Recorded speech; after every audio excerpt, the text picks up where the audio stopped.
এর মধ্যে সংবাদপত্র লেখা, সংবাদপত্র এটা কিছু একটা লেখা। তাই আমি বললাম এটা লেখা কেন, তুই তো জার্নালিস্ট না? না না আপু আমি তো জার্নালিস্ট। ওকে, এর মধ্যেই আসছে রুমি আসার পরে আসে বলতেছে এটাই তোমার সেই বোনটা? আমি সালাম দিলাম, দেওয়ার পর বললো আপু আপনার কথা অনেক শুনছি। দাঁড়াও, এটা কাম হয় বলতে হবে, এটা খুব সুন্দর করে সে বলছে আপু আপনার কথা খুব অনেক শুনছি। আরে আপনি কমেন্টস পরে পড়েন, করি না তো। আচ্ছা বলতেছে আপু আপনার কথা অনেক শুনছি। তাই কি শুনছেন? ওই সময় হয়েছে কি, আমি 1 বছর দেশে থাকাতে আমি রান্না বাড়া করতাম, আর আমার মাছ রান্না হেভি টেস্টি। তো সেই এসে বলতেছে যে আপনার মাছের সুগ্রান এই পর্যন্ত আসছে। আমি বললাম ঠিক আছে কি করতে হবে? তখন বললো যে ঠিক আছে আমি আপনি কবে খাওয়াবেন? আমি বললাম বিয়েটা হয়ে যাক, বিয়েটা সব শেষ হোক, কারণ কাজিনের বিয়ে তো। আমি বললাম বিয়েটা হয়ে যাক, তারপরে আমি একটা সময় করে আপনাকে দাওয়াত করে খাওয়াবো, সময়ের সাথে আমরা ঠিক করে নিব তখন হবে। তা আমি নাম্বার নিতে চেয়েছিলাম, সময় নিতে দেয়নি। আমি বুঝতে পারছি কেন, এখন বুঝতে পারছি। তো যাই হোক, টুকটাক এরকম কথাবার্তা হইলো রুমির সাথে আমার। তো আমি সোমাকে জিজ্ঞেস করতেছি সোমা বিয়ে হয়েছে কতদিন? বলতেছে 2.5-3 বছর হবে। আমি কিন্তু এটা কতদিন আগে জানছি যে 2.5-3 বছর না, তখন 7-8 মাস ধরে ওদের বিয়ে হয়েছে। 2.5-3 বছর হয়নি, ওটা 2020-এর 3 মার্চে তারা সে রুমিকে বিয়ে করছে, অথচ সে আমাকে বিয়ের বাড়িতে দাঁড়ায় বলতেছে 2.5-3 বছর হবে বিয়ে করছি।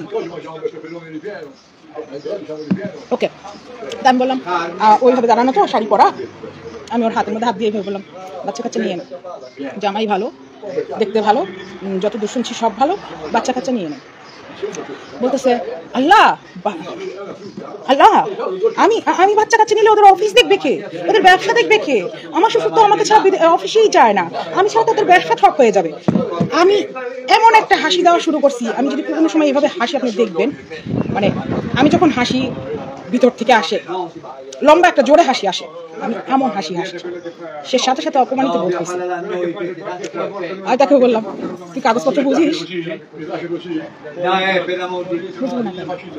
শোন, এসব ভোগীযোগী বাদ দে, সংসারে মনোযোগী হ, বাচ্চা কাচ্চা নেই। রুমি সম্পর্কেই তো বলতেছি, হ্যাঁ তো এই কথা আমি বললাম। এই হইলো এখানেও একটা মিথ্যা যে সে বলতে 3.5 বছর ধরে সে রুমির সাথে ম্যারিড, অথচ রুমির সাথে ম্যারিড সে মার্চের 3 তারিখ থেকে। আর আপনি যদি জারিদ রহমান যদি আপনি ভাইবে থাকেন যে রুমিকে কিভাবে হত্যা করলো গলায় চাপা দিয়ে, এটা তো আমি বলতে পারবো না, এটা তো আমার কাজ না। রুমির সাথে যেটা আমার দেখা হয়েছে বলা হয়েছে সেটাই তো আমি বলতে পারবো। ওকে, তো এই হলো কথা। আমি আমার লাইফে দেখিনি সময় একটা সত্য বলছে, যে জিনিসটা ও মিথ্যা বলতেছে আমার সামনে, আমি খ্যাঁকা খ্যাঁকা করে হাসি দিচ্ছি, কারণ আমার এরকম একটা অভ্যাস আছে, আমার সামনে কেউ চাপা মারতে পারবো না। আমি হয়তো আপনাকে না বললাম যে চাপা মারতেছে, আমার চেহারা দেখে আপনি বুঝতে পারবেন যে আপনি চাপা মারতেছেন, আরো ধরতে পারতেছি। মাইরা বলে আমাকে ঝাড়ি দিচ্ছে, একটা হাসতে হাসতে পেট দেখা হয়ে গেছে। হুক মিয়া বইলা, ড্রাইভারকে হুক মিয়া বইলা আমাকে জানি না সোনার বাংলা পেট ব্যথা হয়ে গেছে। আপু যাক বিষয় কিছু জানেন? জ্যাকির বিষয়ে আচ্ছা রুমিটাকে শেষ করছি। ও আমি এখানেও একটা কথা আছে, সেটা হলো সুমা কেন আমার টার্গেট করছে, কারণ বিয়ে বাড়িতে আমার হাসিতে অপমানিত বোধ করছিল, এটা সত্যি। কারণ আমি কয়েকদিনে হিসাব করে দেখছি, এছাড়া আমি কখনো ওর সাথে কোনো রকম ইন্টারাকশন হয়নি, কিচ্ছু না। আমার ধারণা, আমি ওকে বলে বসছিলাম যে তুই পড়ালেখা করছিস কত দূর, যে তুই অফিস দেখবি, আর তুই অফিস চালাস তাই ওরা দেখে, তুই আসার আগে কি এরা দেখে নাই? সে আমার সাথে বলছিল আমাকে তো, আমি ছাড়া তো অফিস চলেই না, ব্যবসা ঠপ হয়ে যাবে, আমি দেখি অফিস, আমি দেখি সব। এতক্ষণ ছিল না, ওই সেই বুড়া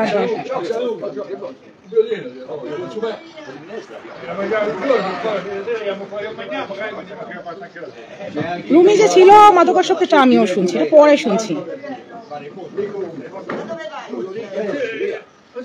আপু সোমার সব কাহিনী কি রুমি জানতো না? আমার ধারণা না,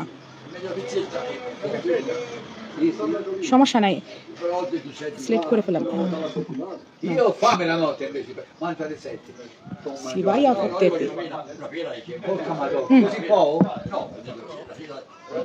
তার খালাতো বোন হিসেবে আপনার অনুভূতি কেমন? ধন্য অনুভূতি।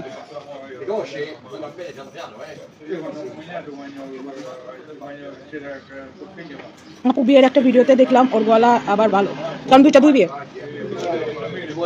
মুন্না খাল শোনো, কলম ভাঙে যে সে সিইও হয়, সে জার্নালিস্ট হয়, এগুলো নিয়ে তো কম হাসাহাসি হয়নি।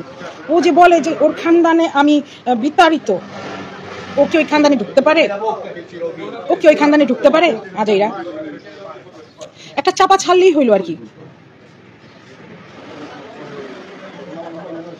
কোম্পানি নেটওয়ার্ক, ও টার্ন ওভার আমাকে দেখে হয় রুমির সাথে পরিচয় করা দিয়ে বলছিল ওদের কোম্পানির টার্ন ওভার 250 কোটি টাকা। আমি ফ্যাক করে রেখে দিছি, টার্ন ওভার শব্দটা জানি তাহলে।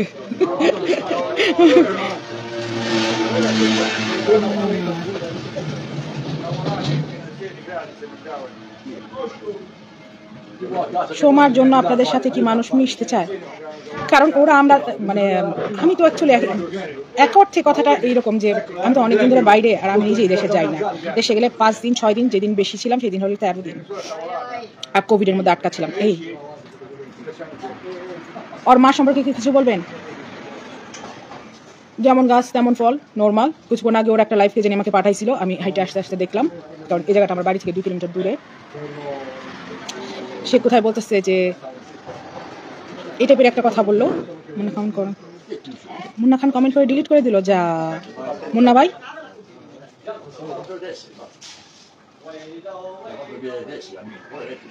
শোনো, রুমি রহমান আর জাকির দুজনের মৃত্যুর মধ্যে অবশ্যই একটা কি জানি লিখছে, দাঁড়াও, একটা কানেকশন আছে, অবশ্যই আছে, এটা লাইভে বলা যাবে না। ও অ্যাক্সিডেন্টের পর কতদিন সে হাসপাতালে ছিল? অ্যাক্সিডেন্টের পরে আমার ধারণা 4 মাস।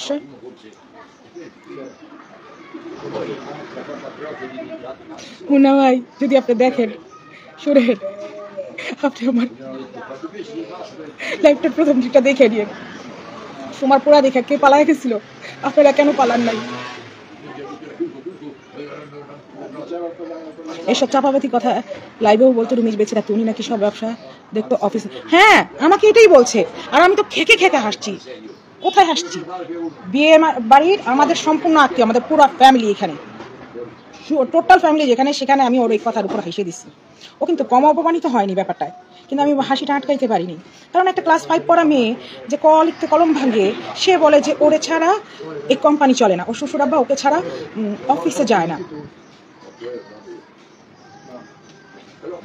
কি লেভেলে, কত তুমি নামাবা লেভেলটা, মানে মিথ্যার লেভেলটা। না, এটা না হলে এটা তো হবে, হয়তো শ্বশুর আব্বা ওর হাতে নাস্তা খায় অফিসে যায়, এইরকম আসতে পারে না। টোটালি রং, ও শ্বশুর আব্বাকে দেখতেই পারতো না। হু পেড ফর হার হসপিটাল বিল? ওর আপন মামা পেড করছিল প্রথম দিকে, পরে যে সাহায্য সংস্থাগুলো করছে, একদম সাহায্য সংস্থাগুলো করছে। কেউ ওর বাবার তো যোগ্যতাই ছিল না, আমার বাবা দেয় নাই, মায়েরা হয়তো দিছিল টুকটাক, জানি না, খামাখা ক্রেডিট নিয়ে লাভ নাই। ওর মামা দিছিল আমি জানি, এটা শিওর, কারণ ওদের কিছু হলে ওর মামাই দেখে। মা অনেক খারাপ। ঘোষণা আর জ্যাকির অবৈধ সম্পর্ক, জ্যাকির বাচ্চা রুমি পেটে ছিল, সে প্রমাণ হয়ে যাবে দেখে রুমিকে মেরে ফেলেছে, কারণ বাচ্চা মেয়েটা কি বানাচ্ছে, মেয়েটাকে কি বানাচ্ছে, এটা আমারও কথা। আমার ফার্স্ট কনসার্ন এটাই ছিল যে মেয়েটাকে কি বানাচ্ছে। এই যে একটা জেনারেশন চলতেছে, এই জেনারেশনটা সে ধ্বংস করে দিছে। আপনাদের সন্তানের যে জেনারেশন আসবে, সেই জেনারেশনটাকেও সে ধ্বংস করে দিবে। আরেকটাই সে মানে পিরান হার ঘরে পিরান হাই হয়েছে।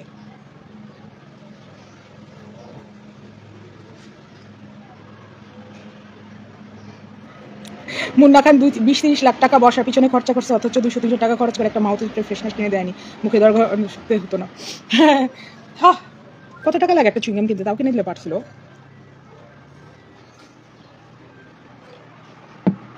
যেমন করে মুন্না খান মাল্টিমিডিয়া সিএসএ, সেভাবে রুমি রহমানের বিজনেস দেখতো আর কি, ও দেখতো আজাইরা। তবে হ্যাঁ, এই মেয়েটা যেটা পারে সেটা হলো গিয়া, সে পারে কেস খবর খুব ভালো বোঝে, কোথায় গিয়ে কেস করতে হবে, কেমনে কেস করতে হবে, আদালতের জিনিস কেমন চলে, কারণ ও তো ওর 15-16 বছর বয়স থেকে এগুলো করে আসতেছে, কারণ সে 15-16 বছর থেকে এগুলো করে আসতেছে। আমি এই পর্যন্ত একবার মাত্র গেছি থানায়, কোর্টে এই পর্যন্ত যাইনি, তো ওর থেকে আমি অবশ্যই আনারি। যা যেটা করে অভ্যাস, ওরে ছেড়ে দিয়ে আমার খুশি রান্নাঘরের মধ্যে পারবে না তো। ভাগ্য ভালো হয়ে গেল, ভালো আজ সকালে রাইম দেখালাইছি, না হলে এই 12 ভাতের গল্প।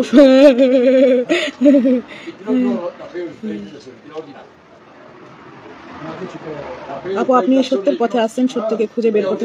আচ্ছা শোনো, আমার এই উদ্দেশ্য ছিলই না যে আমি রোজ রোজ লাইভ করবো, আমি রোজ রোজ ভিডিও দিব, কেউ আমার কাছে কেউ এইগুলো আশা রাখবে না। কারণ এর 15 দিনের আগেও আমার একটা লাইভ ছিল, আর আমি এই লাইভে খুবই শান্তিতে ছিলাম, একটা ভিতর থেকে পাওয়া শান্তিতে ছিলাম। এখন যেটা ঘটছে সেটা হলো আমি অশান্তিতে ভুগতেছি। মানে কমেন্ট কিরকম আসেন বলি, ধুর কি ভিডিও দিচ্ছেন, অন্য ভিডিও দেন, বানামো মানুষের পাস্তা বানানো সম্ভব না হলে তো আপনিই বানায় নিতেন। অমুকের বিয়ের ভিডিও নাই, অমুকের বিয়ের ভিডিও দেন। আরে 12 ভাতারি তো নিজেই লুকায় লুকায় 12টা বিয়ে করছে। আকাশনিবিড় একটা ছবির জন্য প্রমাণ করতে পারছে না, একটা ছবি তার থাকলে সে প্রমাণ করে দিত, সেইটাই করতে পারলো না। তোমার মনে হয় যে সুমার তার বিয়ের ভিডিও আছে? ওটা পুলা না, ওটা বুড়া বেটা পুলা আলবানিস তাও জুতার দামে দাম।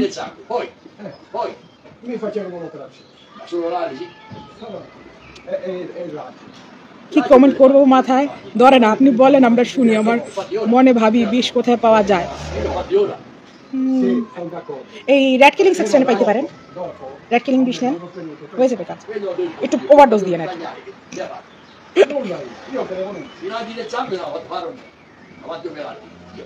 সোমার বাবা আমার সহ্য হয়ে গেছে, সহ্য না হলে তার মা গত 1 মাস ধরে আমার ভাই বোন রেসে গাইলায়, দেখতেছো না আজকে অডিওটা ছাড়ছি, এমনি সে গাইলায়। তার কাছে খারাপ লাগে তার মেয়ে সম্পর্কে আমি বলে কোথাও কমেন্ট করছি, সার্চ করে তারা বের করছে, অথচ কিচ্ছু না। দেখ খালাম্মা দেখেন, আমি যদি বোম ফাটাই তাহলে কেরকম বোম ফাটাই। আজকে মনে হয় বর্ষা আর করবে না, ওর চামড়া মোটা হয়ে গেছে। ও প্রথম দিনই জানতো, যেদিন আমি ফার্স্ট ভিডিও ছাড়ছি ও জানতো যে আমি কি করতে পারি। ওর যে 7-8 যে ঘটনা, অ্যাসিডের ঘটনা, এগুলো আমি ঠিক করে দিব। অনেকগুলা জিনিস ঠিক করছি না, যেমন ও 7-8 বলছে, 7-8 ঘটনা না, ও 15-16 ঘটনা। হ্যাঁ, ও বলছে অ্যাসিড। আকাশনিবিড় ভাই যতখানি মানছিল, আকাশনিবিড় ভাইয়ের পরে আমার কথা তো মাইনে নিল, কারণ আমি প্রমাণ সহ দিছি। আগুন দিছে, তারপরে জলিল সে তাকে জোর করে বিয়ে করতে চাইছিল, জলিল সে জোর করে বিয়ে করতে চাইছে। কোনোদিন এরকম হয় নাই যে জলিল তাকে বিয়ে করতে চাইছে। আরে জলিলের সাথে মোটর সাইকেলে ঘুরতে যেত, একটা মোটর সাইকেলে করে ঘুরতে যেত, নিবিড় ভাই গিয়া জিগায়েন। হ্যাঁ রে, যাত্রা বাড়িতে আমাকে বাড়ির গেটে নামাই দিয়ে যেত, আমার নানির বাড়ির গেটে নামাই দিয়ে যেত। ওর ভাইরা ওরা কিছু বলে না, ভাইরা মুখ দেখায় কি করে, ভাইরা তো মানে আমি তো পাগল হয়ে গেলাম। আজকে আমি অডিওটা শুনছি, এত 15-20 দিন হয়ে গেছে আমি অডিওটা শুনিনি। অ্যাকচুয়ালি সোহাগই কাজটা করছে, আমাকে কালার করার চেষ্টা চালাইছে। আমি কি করছি, সোহাগরেই ফেসবুকে খুঁজে নিয়ে বাইর করতে বলতেছি, সোহাগ আবির এই কাজটা করছে। আমি কিরম ভুল্লা চিন্তা করো, আমি বলতেছি আবির এই কাজটা করছে, সোহাগ এটা এরকম। হ্যাঁ, পরে আজকে সকালবেলা যখন আমি অডিও শুনতেছি দেখি এটা সোহাগ করছে, আর আমি সোহাগকেই বুঝাইছি, কিন্তু সোহাগ তারপরেও খালাম্মার সাথে ব্যাপারটা ক্লিয়ার করেনি। করলেও এরা তো অহম বেশি, অনেক অহংকার, অহম বেশি তো এরা মাইনে নিতে রাজি না। খালাতো ভাইয়ের সাথে কথা হয়েছে, চাচাতো ভাইয়ের সাথে কথা, চাচাতো ভাইয়ের সাথে কথা হয়েছে, চাচাতো বোনের সাথে কথা হয়েছে, আবার সোহাগের সাথে কথা হয়েছে। তারপর আমি খালাম্মার সাথেও কথা বলছি, খালাম্মার সাথেও আমার কথা বলে সব ক্লিয়ার হইলো। এই ভিডিও আমার কাছে আছে। 6-7 দিন পরে গিয়া সুমা কেমন করে আমার নামে গালিগালাজ শুরু করে। পরে আমি দেখলাম আমি যদি সামনে না আসি তাহলে এই যে তলে তলে এক কথারে 4 কথা ওরা জানাইতেছে, ওদের অভ্যাস এরকম যে যদি তুমি একটা পেটেও যদি গুর্গুর শব্দ করবো, কি পাত দিছে এবং বড় পাত দিছে, এবং এই পাদের অনেক গন্ধ ছিল, এই গন্ধে 12 জন মানুষ মারাও গেছে। যে নিজের গায়ে নিজে আগুন দিছে, এবং এই কথা সত্য। দুনিয়ার মধ্যে সবাই বলতেছে সত্য, আপনার কাছে ভালো লাগে না, সময় কয় সত্য না, এটা আপনার কাছে ভালো লাগে। আশ্চর্য। রুমির বোন খুবই সবকিছু জানার পরে কিভাবে মূল খরচ দেয়, এমনি তো দেখে না শুনলাম, কারণ এখনো তো তার ভাইয়ের ছেলে তার কোলে আছে, তাদের বংশের একমাত্র ছেলে, কেন দিবে না? আমি যদি জানি আমার ভাইয়ের বউ যাই করতেছে, হ্যাঁ আমার ভাইয়ের বাচ্চা কোনো দিকে আসছে, আমি তো চাবো সে ভালো থাকুক, কারণ সে তো জানে সুমা কিভাবে পালবে। হ্যাঁ, সুমা নাকি আমার নামে মামলা করছে, রেস্টুরেন্ট হইলে বা জানেন যমুনা দেশে